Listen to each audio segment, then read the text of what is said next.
Welcome to my channel, Super Cooking with Marwa.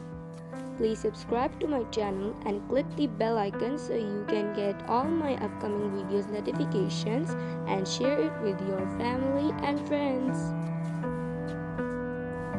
अस्सलाम वालेकुम, welcome to my channel. आज मैं आपके साथ शेयर करी माश की दाल की रेसिपी, जो कि बहुत ही मज़ेदार ये दाल बनती है। जैसे हम लोग होटलों में खाते हैं, ढाबा स्टाइल जैसे दाल होती है। बहुत ही अच्छी इसकी रेसिपी है, उसको बनाना बहुत ही आसान है। तो आइए फ्रेंड्स, आपके साथ मैं इसकी रेसिपी शेयर करती हूँ।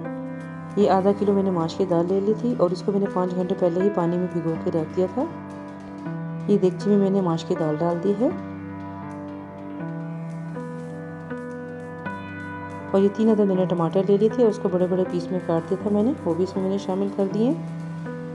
ये लहसुन की पूरी एक गड्डी मैंने ले ली थी, उसको ऐसे साबुत इसकी जगह से मैंने इसमें शामिल कर दिए हैं। इसको पीस के नहीं डालना है। नमक शामिल कर दिया है इसमें मैंने 1.5 टेबल स्पून। आप अपने टेस्ट के हिसाब से भी इसमें शामिल कर सकते हैं। हल्दी से शामिल किया है 1 टीस्पून। अब इन सब चीज़ों को मैं मिक्स कर दूंगी। पानी इसमें थोड़ा ही शामिल करना है, बस इतना शामिल करें जिसमें ये दाल जो है डिप हो जाए, क्योंकि दाल जो है 5 घंटे पहले भीगी हुई है, तो ये बहुत जल्दी गल जाती है। हल्दी इसमें ज़्यादा अच्छी लगती है, तो 1 टीस्पून मैंने इसमें और भी हल्दी शामिल कर दी है, यानी इसमें 2 टीस्पून मैंने हल्दी शामिल की है। पानी इसमें मैंने 1 कप शामिल किया था।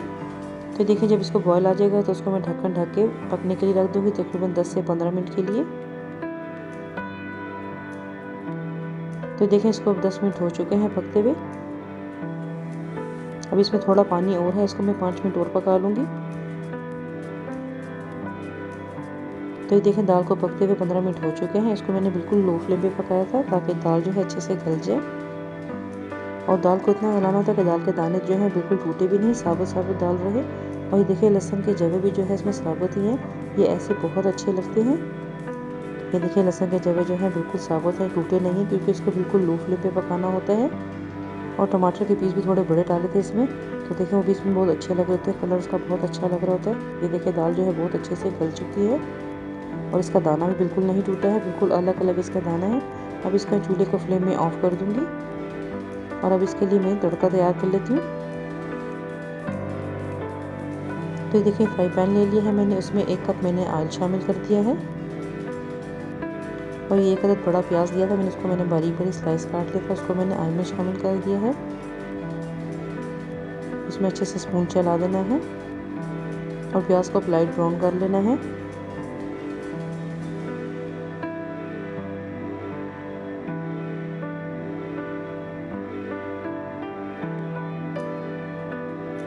अब इसमें मैं शामिल कर दूंगी 1 टेबल स्पून सफ़ेद ज़ीरा।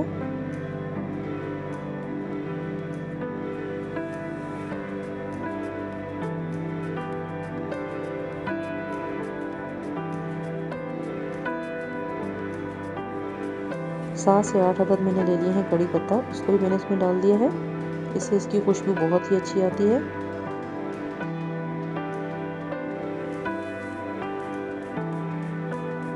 और इन सब चीज़ों को अच्छी तरह फिर मिक्स कर देना है।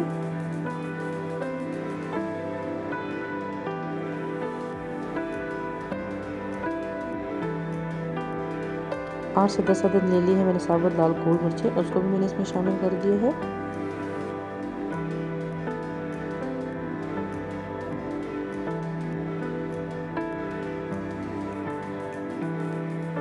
तो देखिए, प्याज जो है अच्छे से इसमें ब्राउन हो चुका है। अब इसमें मैं शामिल कर दूंगी 2 टेबल स्पून लाल पिसी हुई मिर्चें, या आप अपने टेस्ट के हिसाब से भी इसमें शामिल कर सकते हैं। ये आखिर मैंने इसलिए शामिल की है क्योंकि इससे इसका टेस्ट जो है भी बहुत ही अच्छा आता है, खुशबू भी बहुत अच्छी आती है। तो देखिए, इसको बिल्कुल लास्ट में शामिल करना है। लाल मिर्चों को इसलिए आखिर में डाला है क्योंकि अगर पहले इसमें शामिल कर देती मैं, तो ये इसका कलर जो है ज़्यादा डार्क हो जाता। बिल्कुल लास्ट में डाल के सिर्फ 1 मिनट के लिए इसको फ्राई करना है। और ये देखिए, बघार जो है बिल्कुल तैयार है। अब दाल को मैं डिश आउट कर देती हूँ। देखिए, हल्दी डाली थी ज़्यादा, तो उसका कलर कितना खूबसूरत आया, बहुत ही अच्छा कलर इसका है। उसका टेस्ट भी बहुत अच्छा हो जाता है ज़्यादा हल्दी शामिल करने से। और दाना देखिए बिल्कुल इसका अलग अलग है। बघार जो है वो मैं डिश में लगाऊंगी। जब इसको सर्व करना हो दाल को, तभी आप इसको बघार लगाएं, तो उसकी खुशबू बहुत ही अच्छी आती है।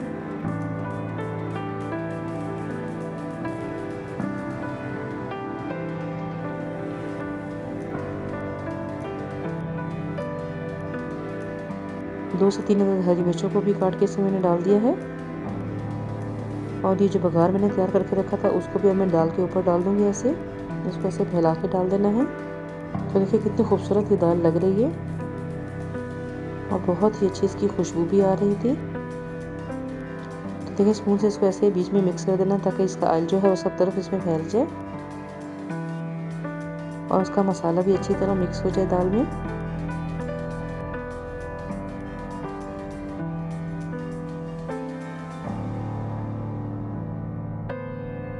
अब बारीक कटी हुई मैंने अदरक इसके ऊपर डाल दी है।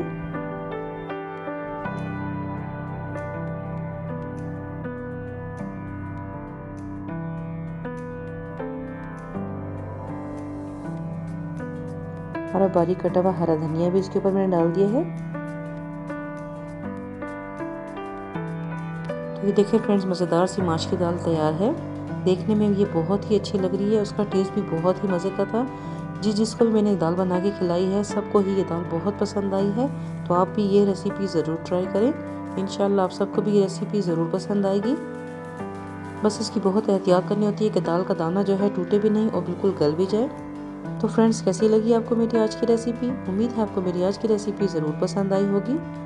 अगर आपको मेरी वीडियो अच्छी लगी तो मेरी वीडियो को लाइक करें, शेयर करें अपनी फैमिली और फ्रेंड्स के साथ। मेरे चैनल को सब्सक्राइब करना ना भूलें। दुआ में ज़रूर याद रखिएगा। फिर मिलती हूँ इंशाल्लाह नेक्स्ट रेसिपी के साथ। अल्लाह हाफिज़।